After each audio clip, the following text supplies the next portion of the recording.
Well, shalom, everyone. This is Derek Leman, and this is our first Thursday night biblical Hebrew class for the year 2016. And we're going to do something different this year. We're going to cover some bits from the Parsha each week. As most of you who take these classes know, in Judaism there is a traditional cycle of readings of the Torah, 54 readings a year. Some weeks of the year, 2 of them will be combined into one. So, that it fits whatever the length of the Torah reading year is. The Torah reading year begins in the fall and goes to the next fall. So we're actually in the book of Exodus now, even though it's the beginning of the calendar year, the Gregorian year. We are well into the Jewish year. And tonight we're going to be in Exodus chapter 6. So from week to week, I'll find something interesting in the weekly Torah portion, and we will cover it. And tonight it was pretty easy to pick Exodus chapter 6, verses 6 through 8, because these verses are the basis of some of the Passover Seder and the whole story of redemption in Exodus. And there are 7 verbs of redemption in Exodus 6, 6 through 8. I posted on thehebrewnerd.com, my Hebrew website, this morning, some slides explaining them. We're going to look at those slides tonight in class. So, feel free to make comments tonight, ask questions. We have a chat window on holylanguage.com for class, and I'll be glad to look at that with you. And I'm going to begin class with a word of prayer. Baruch atah Adonai Eloheinu melech haolam, asher kiddushanu b'mitzvotav v'tzivanu la'asok b'divrei Torah. Blessed are you, Lord our God, King of the universe, who has sanctified us by his commandments and commanded us to busy ourselves with the words of Torah. And we thank you, O God, that your words of Torah tonight are about your kind acts for us. They are truly about the history of your kind acts for the people of Israel in the generation of the Exodus. But you haven't changed, and your kind redeeming ways that we see in this passage tonight still apply to us today, Jew and non-Jew. And I pray that we would be thankful for your acts of redemption that you provide for us. And so before we take a look at the slides I prepared, let me read to you Exodus 6, 6 through 8. Lachein emor livnei Yisrael ani Adonai, v'hotzeti etchem mitachat sivlot Mitzrayim, v'hitzalti etchem me avodatam, v'ga'alti etchem bizroa netuya. Uvishpatim gedolim, and that is, therefore speak to the children of Israel, I am Adonai,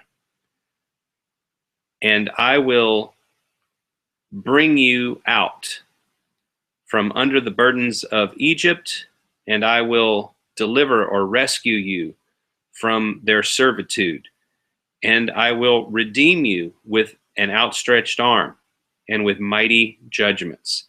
V'lakachti etchem li la'am, v'hayiti lachem le'elohim, v'yadtem ki ani Adonai Elohechem hamotzi etchem mitachat sivlot Mitzrayim. And that was verse 7, by the way. And I will take you for myself for a people, and I will become for you as God, and you will know that I am Adonai, your God, the one who brings you out from under the burdens of Egypt. And then finally, verse 8, V'heveti etchem el haaretz asher nasati et yadi latet otam l'Avraham, leYitzchak u'Yaakov, v'natati ota lachem morasha ani Adonai. And that is, and I will bring you into the land which I lifted my hand to give it to Abraham, to Isaac, and to Jacob, and to give it to you as a possession. I am Adonai. So I already translated the verses. What we're going to focus on tonight is not so much translating all of the verses, but we're going to focus on the verbs.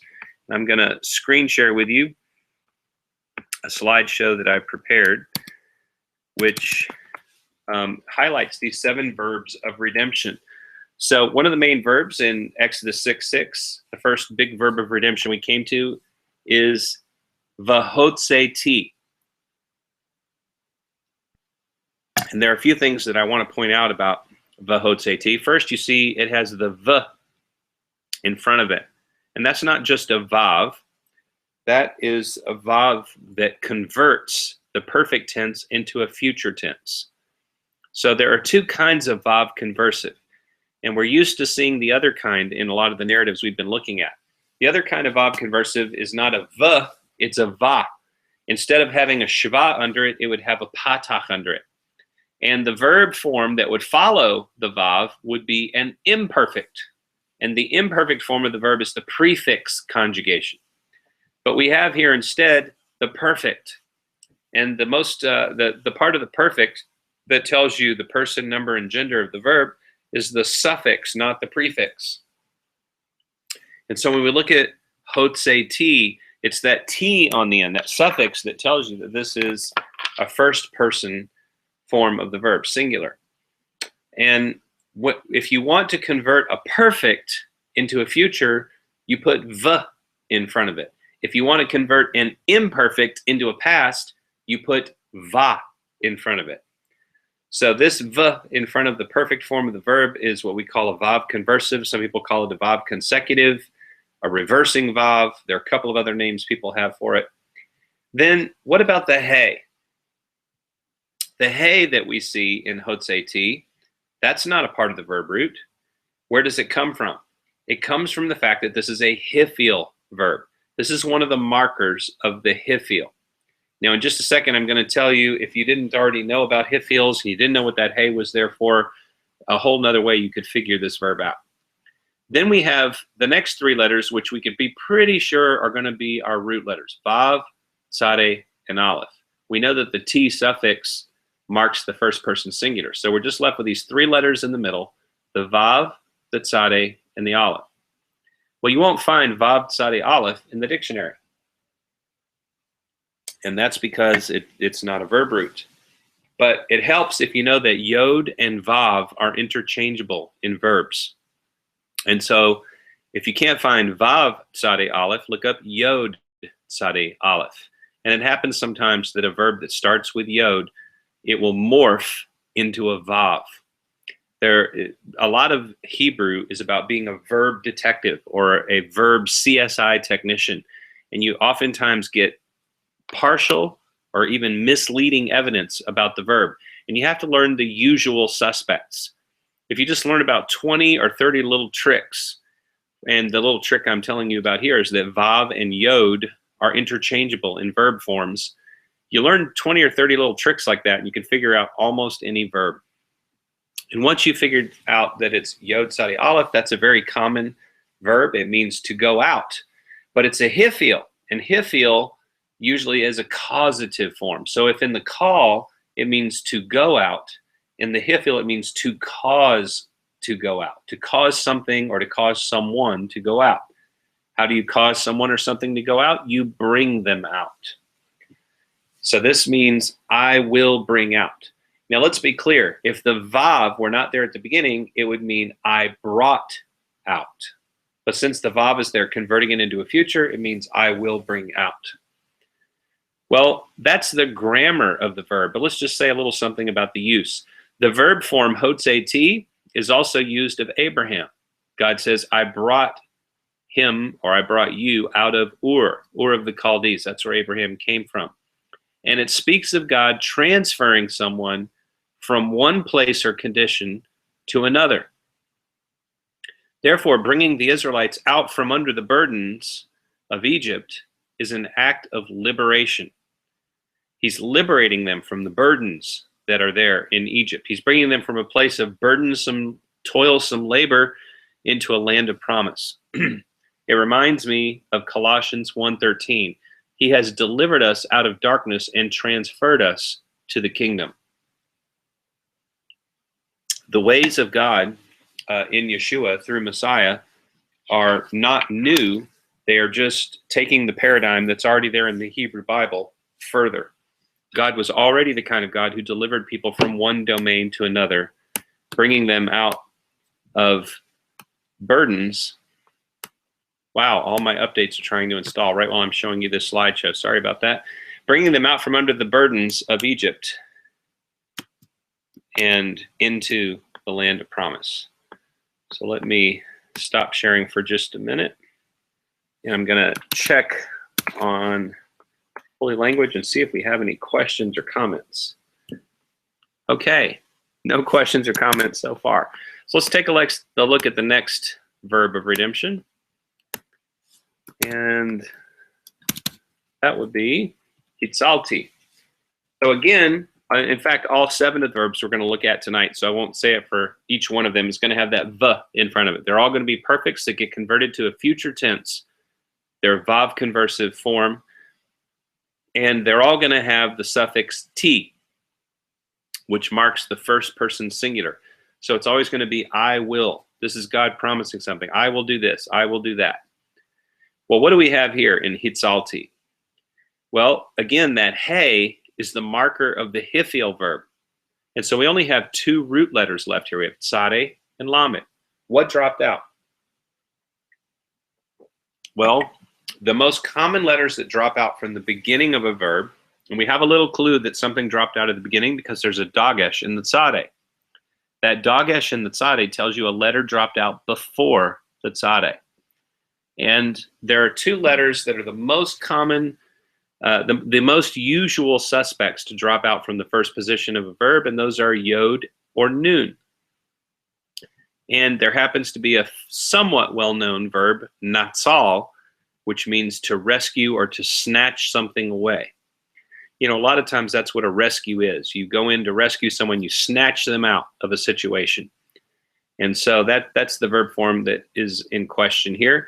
The verb form hitzalti means to snatch something away, as in Hosea 2:11 or Hosea 2:9 in a Christian Bible, where God takes away the wool from the people. In Hosea, the verb is not being used in a nice way. It's about a judgment. God is going to cause the flocks of Israel not to thrive. He's going to snatch the wool away from them because the people are being disciplined. But in Exodus 6, this removing is an act of rescue. And it reminds me of verses, having been set free from sin, you have become slaves of righteousness. So delivered or rescued or set free, we have that promise in Romans chapter 6 as something that's a result of Messiah's work for us, or Romans 5:10. Much more, now that we are reconciled, shall we be saved. You know, that word saved gets used so much in religion, and it's become such a almost a meaningless religious word because it's generally assumed to have something to do with taking us to a place of afterlife, which is off of this earth, which is, you know, pretty far from its actual meaning. But the basic meaning of the word saved is to deliver or rescue someone out of a certain situation. There are all kinds of situations someone could be delivered from: death, illness, some other kind of tragedy, something that a person fears, imprisonment, to be saved from those things, war. And so in the Exodus stories, the people were rescued out of their bad situation. And in Messiah, people are rescued from, well, really a lot of different things. So in between each one of these verbs, I want to just go and just check and see if anybody, I'm really kind of encouraging you to ask a question. That's why I keep checking. So those of you who are there in the comments, feel free to put one in. All right, let me share with you again, and let's take a look at the next verb. Now we have a little bit easier form of the verb. This is a call. If you don't know much about verb patterns in Hebrew, if you're fairly new to Hebrew, probably all of the verbs you've been learning are call. You learn call first because these are the easy verbs. In fact, the word call in Hebrew means easy or light. And so ga'alti is a nice, easy verb. And it means to redeem. Now, part of the meaning of redeem is to lay claim to something. And this comes from Leviticus. In Leviticus, if someone falls into poverty and they have to sell or rent out their property because of their poor condition, a relative or even possibly a neighbor could lay claim to it and redeem it in the name of the person that they care about.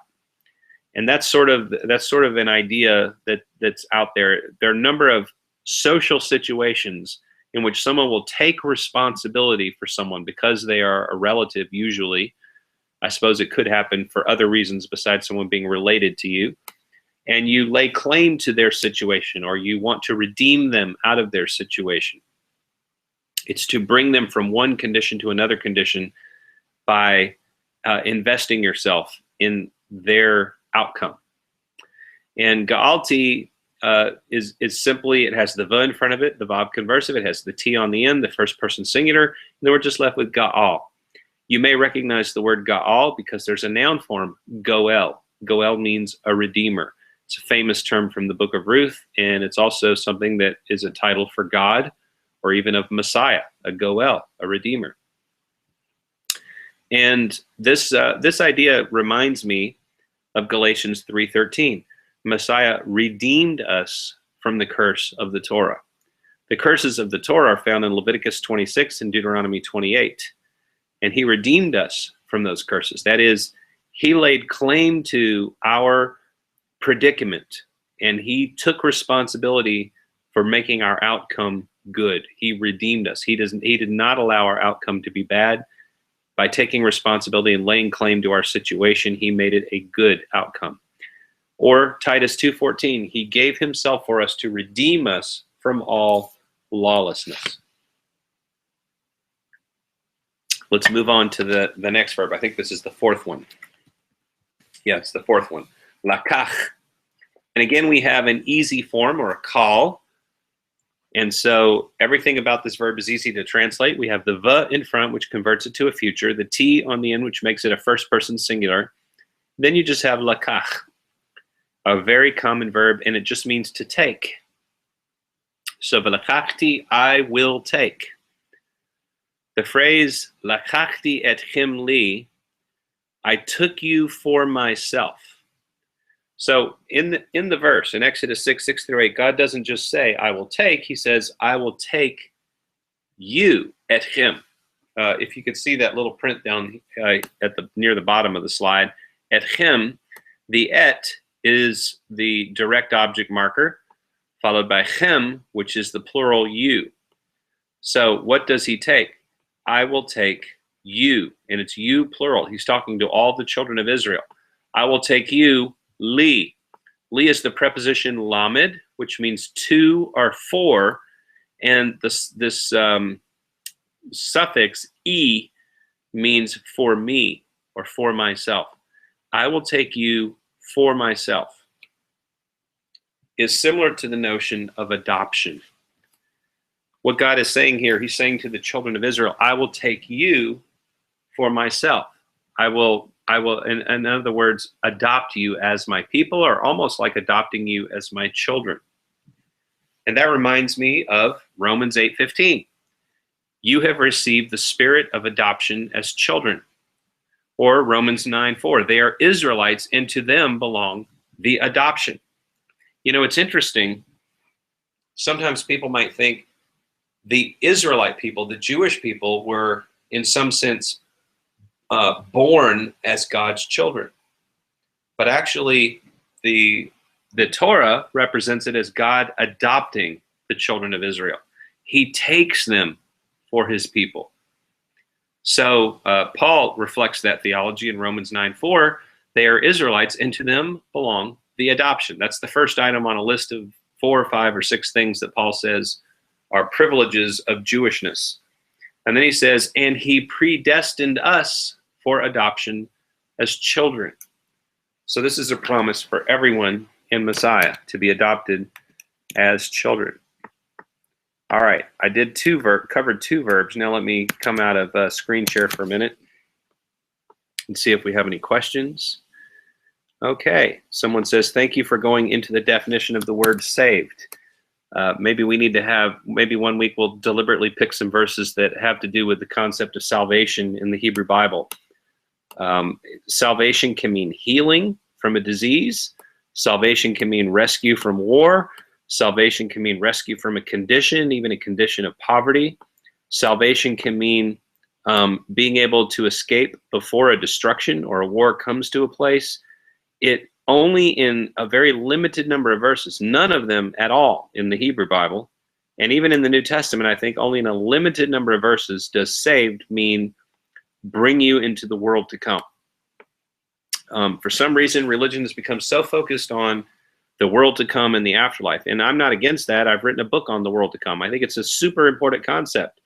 But that's not what those verses are always about. Sometimes it's being saved from something in this lifetime, not always about what you might call our final destiny.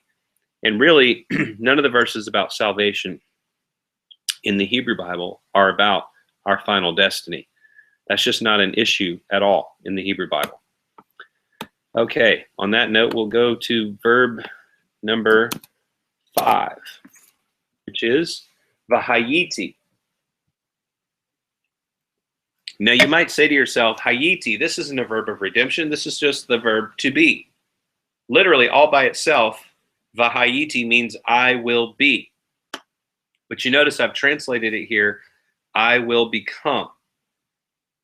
That's because the way it occurs in Exodus 6:8, I think this is in verse 8. It might be verse 7, but I'm pretty sure we're in verse 8 by now. The way it occurs in verse 8, it's followed by a lamed.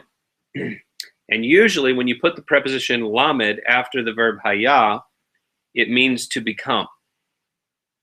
So if what we have here is vahayiti lachem. And you see I wrote this out here, lachem. The lamed is that preposition to or for, and the chem is the pronoun you plural. So in other words, for you. I will be for you. But because that lamed is there, the meaning often has to do with becoming. In other words, it's the start of something new. And it's not just saying that God is going to be throughout the ages for them as a God. It's saying that in this establishing of the relationship that happens at the Exodus, where God grants them this act of benevolence, this act of kindness, it'll be something that they will never forget. And look, we're living thousands of years later. The Exodus is definitely not a story that's been forgotten. It's the story behind Passover. It's the story that in many ways symbolically is behind everything that Jesus did and the atonement that he made. The Exodus is a paradigmatic story about God's redemptive ways, his benevolent ways of saving and delivering people. And so in this act of generosity, of setting Israel free from the condition of slavery in Egypt, God will become for them their God. It's the start of something new. Israel will never think of God in the same way after the Exodus. The idea of God becoming for Israel their God is also similar to adoption, which we already looked at in the last verb. God takes on Israel as a people, just like in the last phrase, lakachti li, and becomes for Israel their God. And now we come to the 6th verb of redemption in our chain, and that is veheveti. Now, veheveti, we have returned to the hifil. We had 2 hifils, then we had 3 calls, which were the easier form of the verb. We're back to the hifils. It's kind of nice that we've seen so many hifils tonight. You're getting used to the idea that the hifil perfect has a he as a prefix. So the v is the vav conversive. It converts a perfect tense verb into a future. The he is the prefix that marks this as a hifil verb, a causative form of the verb. Then we have the suffix t, which means first person singular. That leaves only 2 root letters, bet and aleph. Now, whenever you see bet and aleph as the only 2 root letters in a word, you're dealing with one of the absolute most common verbs in the entire Bible. This is probably, I'll go out on a limb and say this is in the top 10 most common verbs in the Bible. In fact, it might even be in the top 5. And it's the root bet, vav, aleph, bo. And the root meaning of bo is to arrive, to come or to arrive. But this is in a hifil, which means to cause to come, or to cause to arrive. And so the simple word in English for that is to bring. Now earlier we had a different verb that meant something like bring. We had hotseti, and hotseti was from yatzah, and that meant I will bring out. So I do slightly distinguish between heveti and hotseti. Hotseti is I will bring out. Heveti is I will bring. And in fact, that's how it's used in this verse, because in Exodus 6:8, where does he bring them? He brings them into he brings them into the land that he promised to Abraham. When it was hotseti, he was bringing them out of the land of Egypt. Now we're not talking about bringing them out, we're talking about bringing them in. I will bring you into the land. So this is a promise about God bringing Israel into the land of rest and abundance. It was a promise long before made to Abraham. And it's like the promise of bringing us through Yeshua into the messianic domain. He transferred us to the kingdom of his beloved Son, in whom we have redemption. So I used this verse earlier, but now I'm carrying on a little further into the next verse, first Colossians 1:14 as well. He didn't just deliver us from the darkness. This is the positive side of it. He transferred us. He brought us in. He delivered us out of the darkness. That's like hotseti, or, I brought you out of the burdens of Egypt. But he transferred us into something. He transferred us into the kingdom of his beloved Son, in whom we have redemption. And on that note, I'll take yet another pause and stop sharing my screen and just check and see if we have any questions or comments. Okay, Sandy asks, what is first? Well, she says, what is 1CS? That's the nomenclature for first common singular. If I said 1MS, you might have gotten it. You would have known that was first masculine singular. Or if I would have said 1FS, maybe you would understand that. That's first feminine singular. But why 1CS? Why first common singular? Because in the first person in Hebrew, there's no distinction between masculine and feminine. So it's both masculine and feminine. It could be either one. So we call it common singular. Okay, I have a comment. Thanks for explaining adoption too. I see one of the other commenters already gave the answer what 1CS means. It means first common singular. It's common for both male and female. Look at that. You guys answer each other's questions. Okay, good deal. I'll go back to screen sharing, and I think we have one or two verbs left. Maybe it's just one. Yep, we just have one left. Vanatati. Vanatati. So we're back to the call form, which is the easy or light form of the verb. It's a very simple verb to explain, except for one tricky thing, which we'll talk about. We have the v, which is the vav conversive marker. It converts a perfect into a future. We have the suffix t, which marks it as a first common singular. And then we just have two root letters, nun and tav. So something has dropped out. What could have dropped out? Something could have dropped out before the nun. We're pretty sure that's not the case, because we would expect there to be a dagesh in the nun if something had dropped out in front of it. Since there's no dagesh in the nun, probably nothing dropped out in the first position. Could there have originally been a letter in between the nun and the tav? Well, maybe. But sometimes what you want to do is you want to go on ahead and think of all the possibilities. Could a third letter have dropped out? Well, if you know this very common verb, natan, then it's pretty easy to see that that's what's happened. A lot of times, if you just know the most common words in Hebrew, you won't have to go through a long process of being a detective to figure out the verb. So if you know that the verb natan, you could guess that a final nun will sometimes drop off because they didn't think it sounded very good to say natanti. The nun, when you say natanti, the nun is kind of unnecessary there. It kind of blends in with the top. So might as well just leave it off. And that's in fact what happens. And venatati means I will give. What is God giving? Well, he's giving the land of Canaan, lachem, for you, plural, as a marasha, a possession. Now, this is a notion from the ancient world of a covenant grant, of a king granting someone to a people, to a nation. And what is he granting them? He's granting them the land of Canaan. It's the giving of a place of rest and abundance to Israel as a covenant grant. It is not deserved. It is pure benevolence. It can be compared to the promise, he who raised Messiah Yeshua from the dead will also give life to your mortal bodies through his Spirit. So it's here, the promise in Romans 8 is of God granting something freely. What he grants freely is life.